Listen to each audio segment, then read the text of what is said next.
Indonesia terus memperkuat sistem pertahanannya di tengah perubahan cepat situasi keamanan global.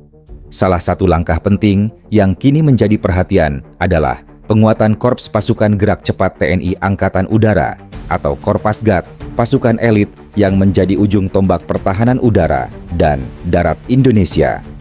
Langkah ini mendapat dukungan langsung dari Kepala Staf Angkatan Udara, Marsekal TNI Muhammad Tony Harjono.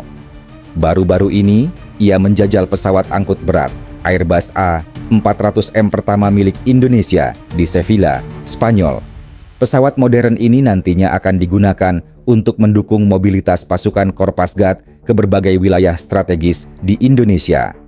Dalam kondisi geopolitik Asia yang semakin kompleks, kekuatan udara menjadi faktor penting bagi pertahanan negara modern.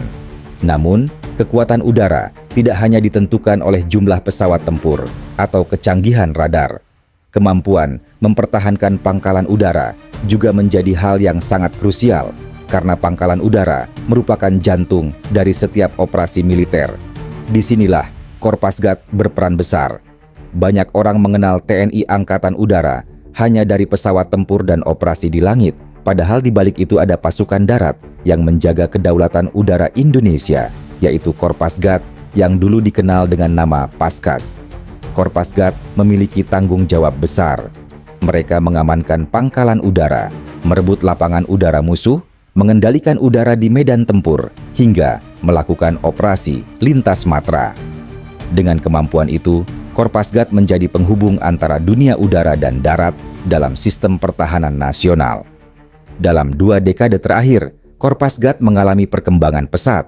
Modernisasi alat utama sistem persenjataan terus dilakukan, mulai dari rudal manpad Starstreak, radar taktis, hingga sistem komunikasi tempur yang semakin canggih.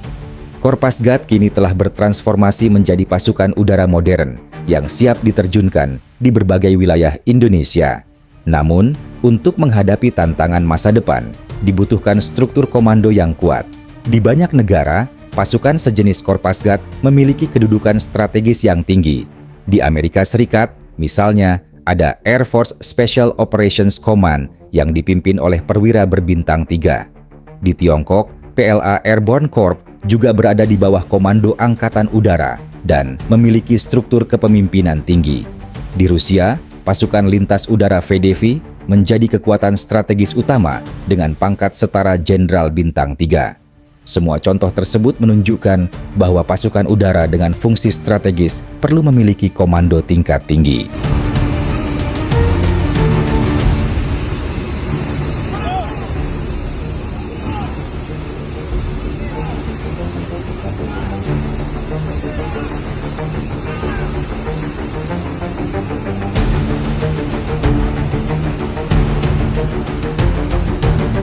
Selama ini, Korpasgat dipimpin oleh perwira berbintang 2. Namun, seiring meningkatnya tanggung jawab dan jangkauan operasi, korps ini sebenarnya sudah beroperasi di level strategis nasional.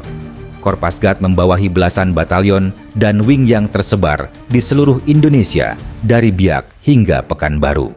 Koordinasi lintas matra dan operasi perebutan pangkalan udara membutuhkan sistem komando yang luas, cepat, dan terintegrasi.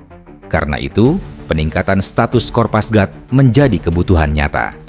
Langkah penting ini akhirnya diwujudkan pada 20 Agustus 2025, ketika Korpasgat resmi menjadi komando setingkat Marsekal Madya atau perwira bintang 3. Keputusan ini diumumkan dalam apel kehormatan militer di Batu Jajar, Kabupaten Bandung Barat.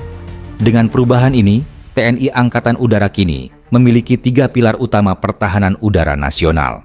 Pertama, Komando Operasi Udara Nasional atau Koopsudnas yang berperan sebagai kendali operasi udara nasional.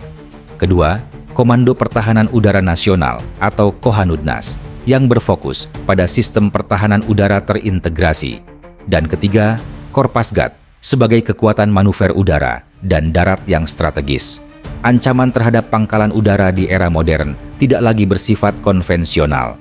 Serangan rudal jarak jauh, sabotase siber, infiltrasi pasukan khusus, hingga perang elektronik kini menjadi bagian dari strategi perang modern.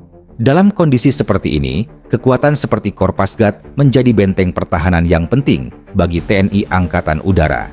Mereka bukan hanya penjaga pangkalan, tetapi juga pasukan yang mampu merebut dan mempertahankan titik-titik strategis di seluruh wilayah Indonesia.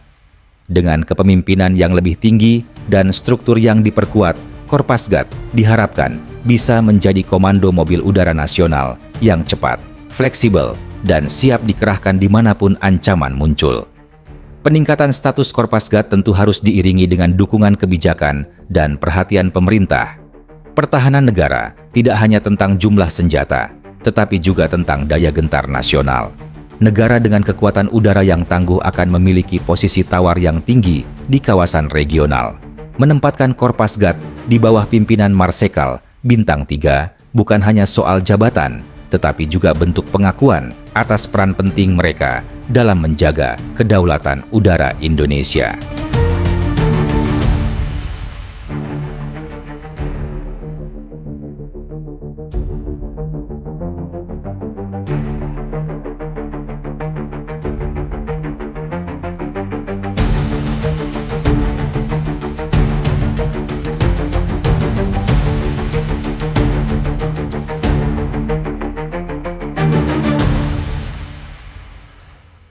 Seiring perkembangan ancaman dan modernisasi militer di kawasan Indo-Pasifik, Indonesia membutuhkan kekuatan udara yang bukan hanya bisa terbang, tetapi juga mampu bertahan dan bereaksi cepat terhadap setiap ancaman.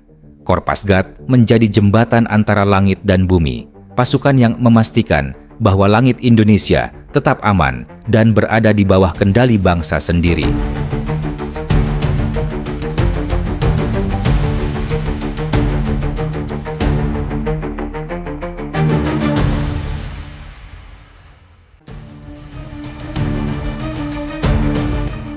Dengan semangat profesionalisme dan loyalitas, Korpasgat menjadi garda terdepan dalam menjaga kedaulatan udara Indonesia. Kini, langkah strategis selanjutnya adalah menjadikan Korpasgat bukan hanya satuan, tetapi komando kebanggaan bangsa.